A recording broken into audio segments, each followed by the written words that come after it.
For as long as I'm not 84, don't even bother taking. I remember saying that, no. Look, I'm going to become a baby.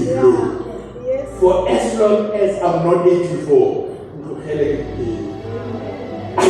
I knew the covenant with God. You remember the covenant. You remember what we said, what we agreed on. Just like Hezekiah. He said, remember, O Lord. And as the Lord remembers, he said, I remember now. Hallelujah. And I started to cover it from that moment onwards. With the testimony.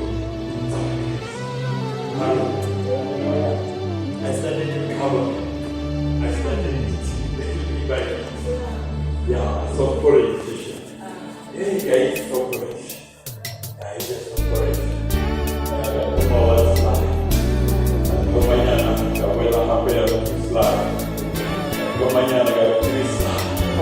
That's when I thought now I cover. It's a mechanical photo. Then there was Sissy. I saw photos of her. How? Yeah? I lost it. It's going to happen. So now I have to whisper in it.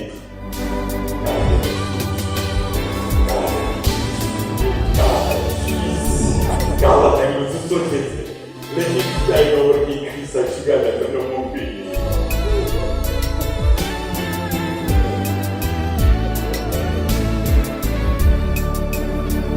Now, I went to this doctor called Jimmy.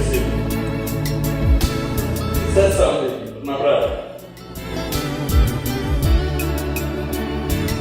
He said we took this pill there, you should be well by now. But I pushed it. This 10 weeks. It's not easy to heal. Yes, the virus is killed, but there are complications that come with the virus. So it has all the system I'm still waiting to get my system right. I still have to believe I get my system right because my system is bad. So I'm saying this to know that you have a right. I have to negotiate with God. Hezekiah negotiated with God. Lord negotiated with God. So many people negotiated with God. And the Bible says their request was granted. I'm here to tell you also that I have negotiated with God and my request was granted. Yes. Your request can be granted. Whatever mountains that you are facing, whatever rivers you have to cross, it does not end there. You still have the word in you, the word in your power, the word in your verse, and you still have faith to say, I will cross this river, I will climb this mountain to the topmost level of them all. Hallelujah. Let's take the last verse. Let's go to 2 Corinthians. I want to show you something. 2 Corinthians.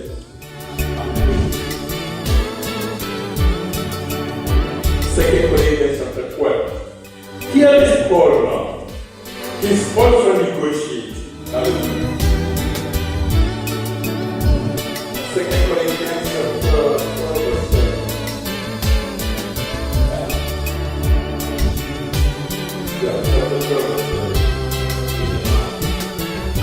Paul is negotiating with God. Now, Paul, we take he's an anointed man of God, he's an apostle of God, and he's doing great things for God. He left whatever things he used to do in the past to serve God. He was called, and then this one we are having New Testament is because of Paul today. We are having Paul.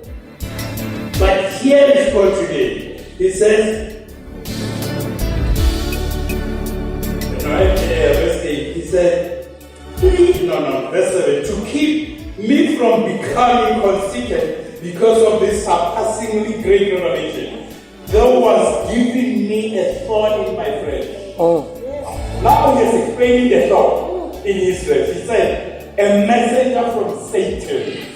Hallelujah.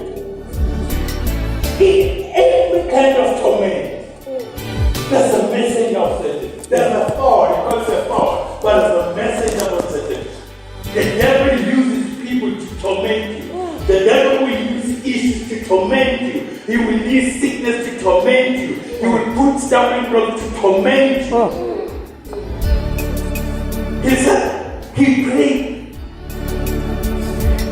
3 times. I pleaded with God. I mean, you are expecting that he is strong, is being used by God, and he prayed for the first time. Maybe God is not listening. If he's coming for the second time, maybe God will, maybe we can hear them listen. If he's coming for the third time, it means the thing is serious. According to me, God was supposed to intervene. But listen to what God says. He says, my grace is sufficient for you. I'm not removing this messenger of the devil. I'm not removing the sickness. I'm not removing the stumbling block. I'm not removing your financial problem. I'm not removing your marital problem. My grace is sufficient for you. So it means stay there in that marriage, stay there with the sickness, stay there with the situation. Why? He said, continue to say, for my power is made perfect in weakness. He will strengthen you in this moment of weakness when you think like giving up. Like, no. My power will strengthen you. Doesn't say that cowards die many times before they are dead. They left the power of God, the grace of God, and they died. But if you could have stayed in there, you could have seen the miracle and the power of God, and you will be here testifying today that I too went through this moment. I too went through this moment. Sometimes God will not move these things away from you, but will let you stay there. Why? Because then when God takes you to your destiny, you will not say, where in your destiny there will be things that are tested. Your weakness will be tested. Your powers will be tested. Your intelligence will be tested. Your wisdom will be tested. Your knowledge will be tested. It's life. So there will be argument. There will be intimidation.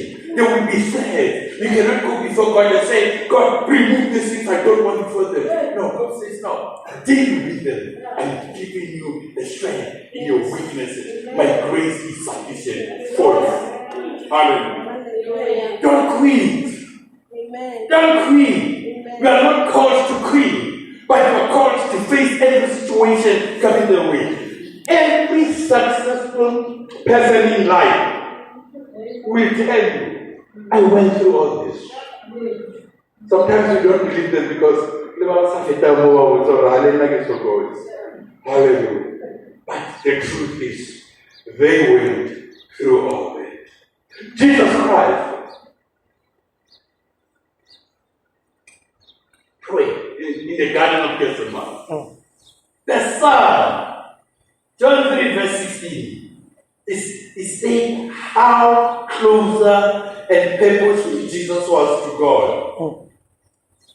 He prayed not once, not twice, thrice, repeating the same thing. God, if this cup of blood can be removed. God says, God even did not bother responding to this prayer. Because why? It was the process you were supposed to go through. He has to go through that process. So Lord, at some stage, God might not remove whatever is happening. Go through the process and see if God will give you victory. And it's in the same situation. Hallelujah. Amen. His grace is sufficient for you. He will strengthen you in moment of weaknesses. So never give up. Don't think of giving up. I don't know what you're going through, but I went through a lot. July, I saw God in my life. I saw God in my life doing things in my life. When I thought I was dying, God says, you're not dying. The torment that came through, the torment that came through dreams, God responded to me through dreams. And when I finally got healed, God showed me in a dream. I was in a hall, a huge hall. When you enter in that hall, they give you a number. And then there was a man standing here in the front. And then he will call numbers. Now the numbers are never first one. They read the numbers are each. So I will be someone will show you someone. So they will call many numbers. And then I will say that I send a number like I see. But okay, try it. You're well over. Hey, what's the number? Everybody will say, everybody, I can't give my own piece. Hey, you're number like I see. I would number like I see. Oh, try it. You're over. And then, what do you want to do? Now you're busy now. No more guys. I think you're trying to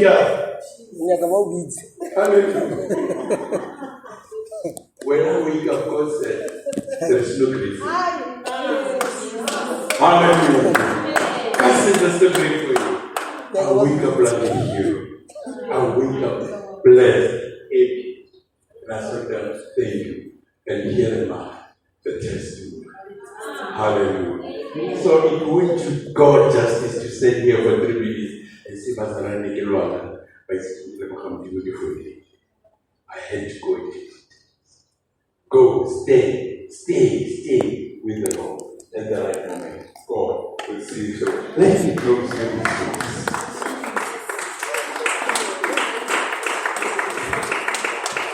Let me just close with this verse. Hallelujah. Well, I have to say this, otherwise I'm not. When I was at the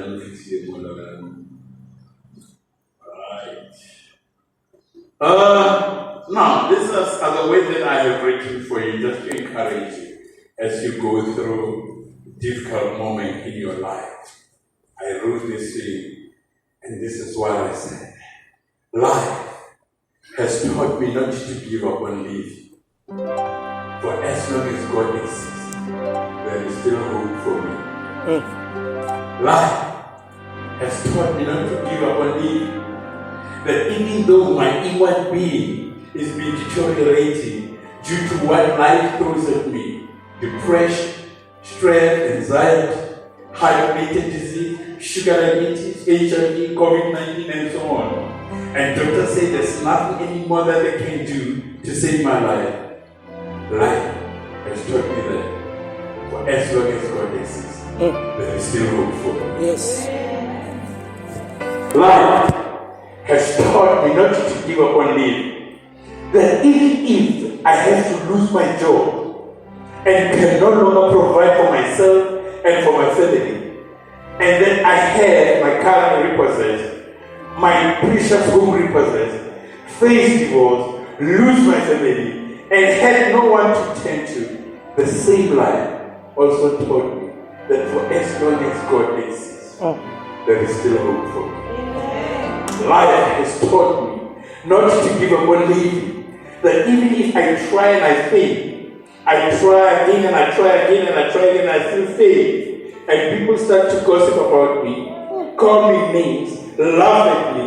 When my debts are more than my income, and the mountains I'm climbing got steeper and steeper, and the road I'm traveling seems never to end. This life has also taught me that for as long as God exists, there is still hope for me. Job says, I know my Redeemer lives. If my Redeemer can raise the dead back to life, then there is still a chance that my Redeemer can raise me back from where I have fallen and give me life. If my Redeemer can calm storms, marriage storms, financial storms,